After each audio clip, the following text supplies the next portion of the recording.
సింగరేణిలో ఇటీవల ప్రకటించినటువంటి లాభాల వాటాపై కొన్ని కార్మిక సంఘాలు కార్మికులను తప్పుదోవ పట్టిస్తున్నాయని, వాటిని కార్మికులు ఎవరూ నమ్మవద్దని ఏఐటీసీ అధ్యక్షులు వాసిరెడ్డి సీతారామయ్య సూచించారు.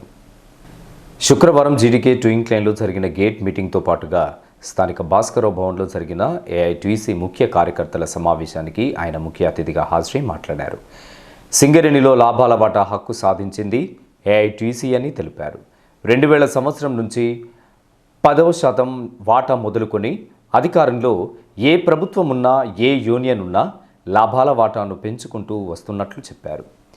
గత 10 సంవత్సరాలుగా అధికారంలో ఉన్న టీఆర్ఎస్, టీబీజీ కేసులు కార్మికులకు ఏం చేయకుండా ఉనికి కోసం ప్రభుత్వం, గుర్తింపు సంఘం మోసం చేసిందని, కార్మికులను తప్పుదోవ పట్టిస్తున్నారని విమర్శించారు. సింగరేణిలో అనేక పోరాటాలు చేసి, త్యాగాలు చేసి కార్మికుల హక్కులను సాధించిన చరిత్ర ఏఐటీసీదని తెలియజేశారు. అదేవిధంగా సింగరేణిలో రాజకీయ జోక్యం వల్ల సంస్థ మనుగడ దెబ్బతింటుందని, గుర్తింపు సంఘం ఉండగా యాజమాన్యం మంత్రి, ఎంపీ, ఎమ్మెల్యే చెప్పిండని, లెటర్ పంపిండని సీనియర్ నాయకులకు కాకుండా జూనియర్లకు పనులు చేయడం పట్ల సమస్యలు ఎదురవుతాయని, చట్ట ప్రకారం, కంపెనీ నిబంధనల ప్రకారం యాజమాన్యం కార్మికుల సమస్యలను పరిష్కరించాలని ఆయన డిమాండ్ చేశారు. గుర్తింపు సంఘంతో సంబంధం లేకుండా రాజకీయ జోక్యంతో పనులు చేయడం వల్ల సంస్థ, కార్మికులు నష్టపోతారని సూచించారు. సింగరేణిలో కార్మికుల సమస్యలను పరిష్కరించేందుకు అక్టోబర్లో స్ట్రక్చర్ సమావేశాలు పెట్టాలని యాజమాన్యంకు సూచించామని, అందులో కార్మికుల ముఖ్యమైన సమస్యలను పరిష్కరించేందుకు కృషి చేస్తామని చెప్పారు. కాగా ఈ నెల 29న దీపావళి బోనస్పై ఢిల్లీలో చర్చలు జరుగుతాయని, ₹1,00,000 బోనస్ ఇవ్వాలని ఏఐటీసీ డిమాండ్ చేస్తుందని సీతారామయ్య అన్నారు. గత ప్రభుత్వాలు ముఖ్యమంత్రి ఎవరున్నా, గుర్తింపు సంఘం ఎవరున్నా అప్పుడు వచ్చిన నెట్ ప్రాఫిట్నే కంపెనీ ప్రకటించి దాని మీద ముఖ్యమంత్రి లాభాలు ఎంత శాతం అని చెప్పేవాడు. కానీ ఈసారి ముఖ్యమంత్రి స్థూల లాభం కూడా చెప్పి దానిలో ఇన్వెస్ట్మెంట్ బోను, నెట్ ప్రాఫిట్ ఎంతో చెప్పి దానిపైన లాభాలు ప్రకటిస్తే ఈ సంఘాలు వచ్చిన లాభం మీద ఇవ్వలేదు, కట్ చేశారని ఏఐటీసీ యూనియన్ గుర్తింపు సంఘంగా ఉండి మోసం చేసిందని ప్రచారం చేశారు.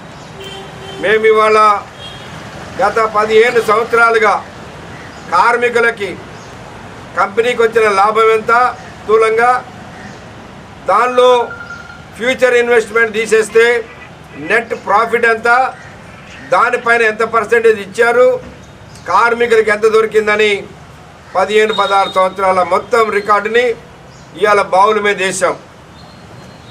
మరి ఇవాళ వాళ్ళు చెప్పాలి.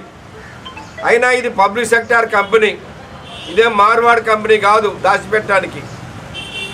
ఏ కార్మికుడైనా ఇవాళ నెట్లో గూగుల్లోకి పోయి సింగరేణికి ఏ సంవత్సరం ఎంత లాభం వచ్చింది, ఫ్యూచర్ ఇన్వెస్ట్మెంట్ ఎంత తీసేశారు, కార్మికులకి ఎంత ప్రకటించారని అంటే అది అన్నింటిలో వస్తుంది.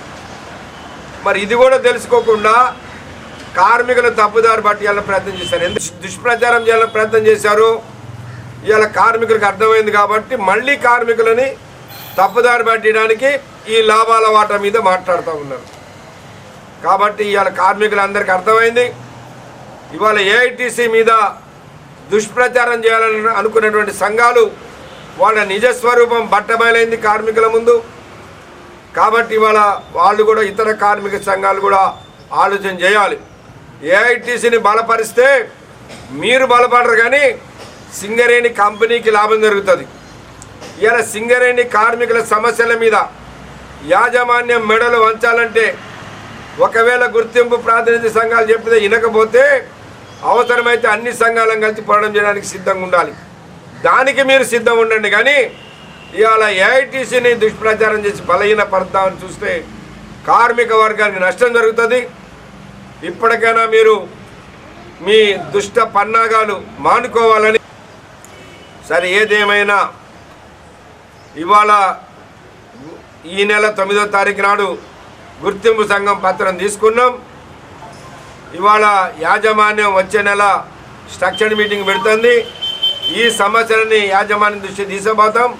పరిష్కారం చేయకపోతే పోరాటానికైనా ఏఐటి సిద్ధం ఉంటుంది తప్ప యాజమాన్యంతో గత కార్మిక సంఘాలలాగా కుమ్ముక్కయ్యే పరిస్థితి ఉండదని, కార్మికులందరూ కూడా కార్మిక సంఘాల భేదం లేకుండా కలిసి రావాలని ఏఐటీసీగా విజ్ఞప్తి చేస్తాం. ఇంకా ఈ సమావేశంలో ఏఐటీసీ నాయకులు వైవి రావు, మడ్డి ఎల్లగౌడ్, జూపాక రామచందర్, అక్బర్ అలీ, ఆర్లి పోషం, జీగురి రవీందర్, రంగు శ్రీనివాస్, ఎస్ వెంకటరెడ్డి, మిట్ట శంకర్, ఎంఏ గౌస్, పర్లపల్లి రామస్వామి, పులి రవి, పొన్నాల వెంకటయ్య, పెద్దల్లి శంకర్, వెంకటస్వామి, ఆకునూరి శంకరయ్య తదితరులు పాల్గొన్నారు.